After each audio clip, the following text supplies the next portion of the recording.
பூரண இரட்சிப்பும் ஞானமும் அறிவும் உன் காலங்களுடைய உறுதியாயிருக்கும். கர்த்தருக்கு பயப்படுதலே அதன் பொக்கிஷம். இந்த உலகத்தில் உங்களை சுற்றிலும் நடக்கிற காரியங்களையே நீங்கள் பார்க்கிறவர்களாக இருந்தால் நீங்கள் துயரப்படுவீர்கள். நீங்கள் உங்களையே பார்க்கிறவர்களாக இருந்தால் நீங்கள் மனசோர்வடைவீர்கள். தேவனை நோக்கி பார்க்கிறவர்களாக இருந்தால் மட்டுமே நீங்கள் இளைப்பாறுதல் அடைவீர்கள். அன்பின் பரலோக தகப்பனே, சமாதான காரணரே, உம்மை துதிக்கிறோம். ஆண்டவரே, மனத்தாழ்மையை வளர்த்து கொள்ள எங்களுக்கு உதவி செய்யும். அப்பொழுது நாங்கள் உமது வழிகளில் நடந்து உமது நாமத்திற்கு மகிமையை கொண்டு வருகிறவர்களாக இருப்போம்.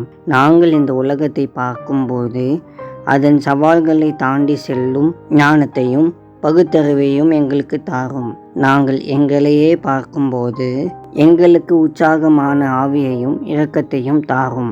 ஆனால் எல்லாவற்றுக்கும் மேலாக உம்மை நோக்கி எங்கள் கண்களை பதிய வைக்க எங்களுக்கு உதவி செய்யும்.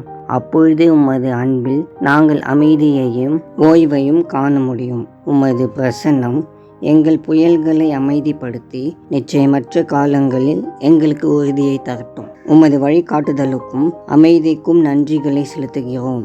இந்த நாளிலும் நாங்கள் சந்திக்கும் எல்லா சூழ்நிலையிலும் உம்முடைய சமூகம் எங்களை வழி நடத்தட்டும். இயேசுவின் மூலம் ஜெபிக்கிறோம் பிதாவே, ஆமேன்.